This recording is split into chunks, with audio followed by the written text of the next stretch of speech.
Cūku ģimene ir milzīga, daudz lielāka un sarežģītāka nekā šaus liek jums ticēt.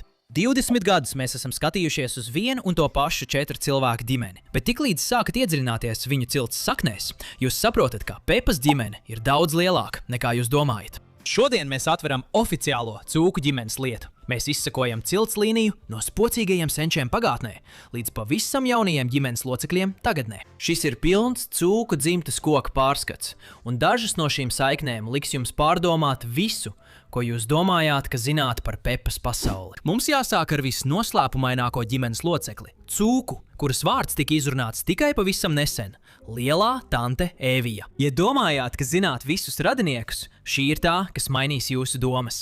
Un nē, mēs nerunājam par Pepas jauno māsiņu, mēs runājam par oriģinālo Eviju. Šī lielā tante bija tik nozīmīga, ka mammas cūka nolēma savu jaunāko meitu nosaukt viņas vārdā, kā cieņas apliecinājumu. Tā ir tava lielā tante. Tomēr viņa nekad nav parādījusies uz ekrāna. Kāpēc? Jo līdz brīdim, kad Pepa piedzima, lielā tante Evija jau bija aizgājusi. Viņa pastāv tikai vecāko atmiņās, kā rēgainis zars ģimenes kokā, kas beidzot tika atzīts intervijā, kur tētis Cūciņš sniedza par jaunā bērniņa piedzimšanu. No savāktajām norādēm šķiet, ka lielā tante Evija ir tieši no mātes puses. Vecmāmiņa Cūciņa ir viņas brāļa meita, un lai gan vectētiņš Cūciņš viņa gandrīz neatceras, vecmāmiņa Cūciņa viņa atceras ar tādu skaidrību, kas liecina par ciešu asinsradniecību. Šis ir vecākais radinieks cūku dzimtā, par kuru mums ir kādi ieraksti. Nākamā rindā ir vecmāmiņa Cūciņa. Viņa ir vienas no lielās tantes Īvijas brāļu vai māsu meita, un lai gan mēs nezinām viņas vecāku vārdus, viņas personība pati par sevi stāsta savu stāstu. No ārpuses viņa ir tipiska mīļa vecmāmiņa, kura mīl zemenes un dārzkopību, taču viņas izskats ir maldinošs. Pastāvīgi ir mājieni, ka vecmāmiņa Cūciņa jaunībā bija ārkārtīgi dumpīga. Viņa ir apsēsta ar rock mūziku, ļoti sabiedriska un joprojām rīko grandiozas ballītes, kuras liktu lielākajai daļai pusauģu sarkt kaunā.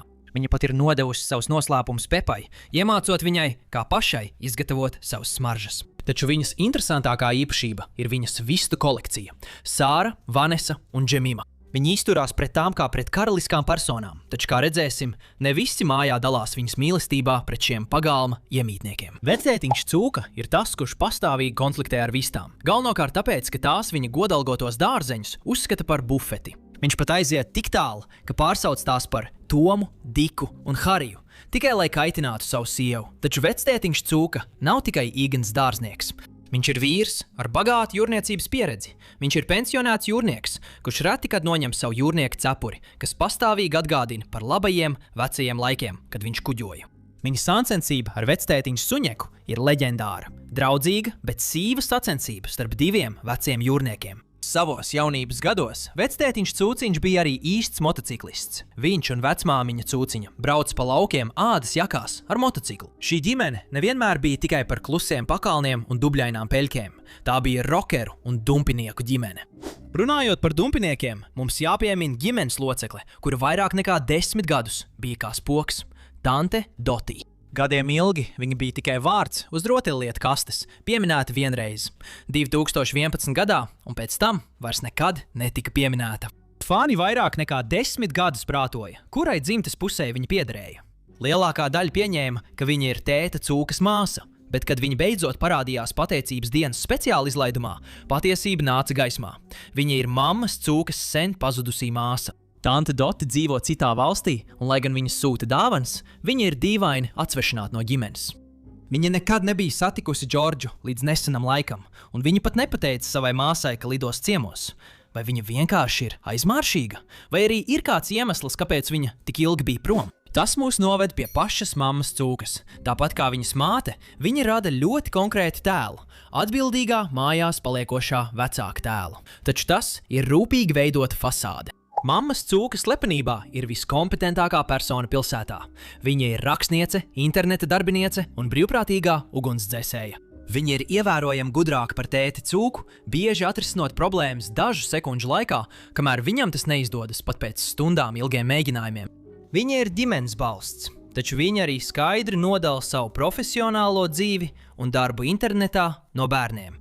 Bet tagad mums jāšķērso ģimenes koka tumšā puse – tēva puse. Šeit koks pārstāja augt un sāk izskatīties aizdomīgi. Parunāsim par tēta cūka vecākiem, ja precīzāk par to, ka viņi neeksistē. 20 televīzijas gadu laikā Pepa nekad nav satikusi savus tēva vecvecākus. Viņi nekad netiek pieminēti, nekad netiek sazvanīti un nav redzami fotografijās. Kāpēc? Ir ļoti iespējams, ka viņi jau sen ir miruši. Bet ja viņi vēl ir dzīvi, klusēšana ir vēl biedējošāka. Tas nozīmētu, ka tēta cūka un viņa brālis, onkulis cūka, ir pilnībā izslēguši viņus no savas dzīves. Pasaulē, kur ģimene ir vissvarīgākā, tēta cūkas vecāku pilnīga izdzēšana ir lielākais brīdinājums signāls visā seriālā. Mēs zinām, ka tēta cūkai ir vecākais brālis, onkulis cūka. Viņi ir gandrīz identiski, lai gan onkulis cūka ir nedaudz labākā fiziskā formā un viņam ir tumša, bieza bārda. Viņš ir dzīvespriecīgs, taču starp viņiem ir acīm redzama brāļu sāncensība. Onkulis cūka neieredz, kad viņu salīdzina ar jaunāko brāli, īpaši, ja runa ir par viņu svaru. Viņš ir veiksmīgais vecākais brālis, precējies ar tantīti cūku, sievieti, kura aizdomīgi līdzinās mammas cūkai, sākot no skropstām līdz viņas bezdrūpīgajai, sapņainajai personībai. Viņi pārstāv paralēlu Pepas dzīves versiju, dzīvojot citā mājā ar saviem noteikumiem. Un tad ir pats vīrs, tētis cūka. Viņš ir viens no spēcīgākajiem tēliem šovā, un mēs nerunājam tikai par viņa spēju pacelt savu milzīgo augumu gaisā, kā supervaronis. Tētis cūka ir augsta līmeņa inženieris. Viņš tiek galā ar sarežģītiem plāniem un būvniecības projektiem, kas prasa milzīgu intelektu. Tad kāpēc viņš uzvedas tik neveikli? Kāpēc viņš nevar piekārt vienkāršu bildi pie sienas? Daži fani uzskata, ka neveiklā tēta uzvedība ir tikai izrāde, veids, kā likt savai ģimenei smieties, lai viņi neuzdot pārāk daudz jautājumu par viņas saspringto profesionālo dzīvi. Taču tēta cūkas birojā ir vēl viens noslēpums. Uz viņa galda stāv melnbalta fotografija, kurā redzams jauns sivēns blakus sieviešu dzimuma cūkai. Tā ir pārāk sena, lai tie būtu Pepa un Džordžs. Izskatās, ka tā ir Daddy Pig bērnības fotografija ar māsu, kuru mēs nekad neesam satikuši. Ja tante Dotija ir Mommy Pig māsa, tad kas ir sieviešu dzimuma cūka Daddy Pig fotografijā? Vai ir vēl kāda tante, kura ir pilnībā izslēgta no cūku ģimenes vēstures? Visbeidzot, mums jāraugās uz jauno paudzi, bērniem, kuri turpinās cūku mantojumu. Sākot ar Kloju, Kloja izskatās apmēram 10 gadus veca un uzvedas kā pieaugusi. Viņa piekritīs spēlēt bērnu spēles tikai tad, ja kāds jaunāks, piemēram Džordžs, vēlēsies tās spēlēt.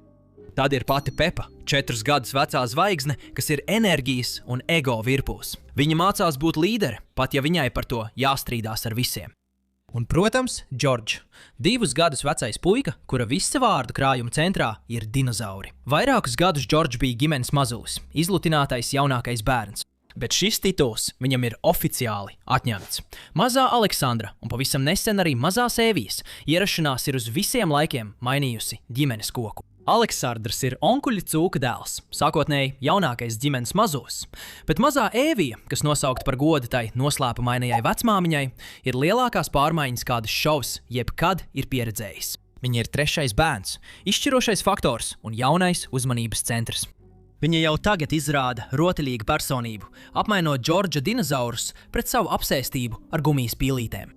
Kad to visu saliek kopā, cūku ģimenes koks nav tikai vienkārša radinieku līnija. Tas ir sarežģīts tīkls ar pieredzējušiem jūrniekiem, dumpīgiem motociklistiem, pazudušiem vecvecākiem un slepenām māsām. No lielās tantes Īvijas rēgainajām atmiņām līdz pavisam jaunajai mazās Īvijas bērnistabai, cūku ģimene ir dinastija, kas balstīta uz noslēpumiem. Cik vēl radinieku slēpjas citās valstīs? Un vai mēs kādreiz uzzināsim patiesību par tēta cūkas vecākiem? Dalieties ar savām teorijām komentāros. Cik dziļi, jūsuprāt, patiesībā sniedzas šis ģimenes koks? Noteikti abonējiet, lai nepalaistu garām mūsu nākamo izmeklēšanu par jūsu iemīļoto varoņu slēpto dzīvi.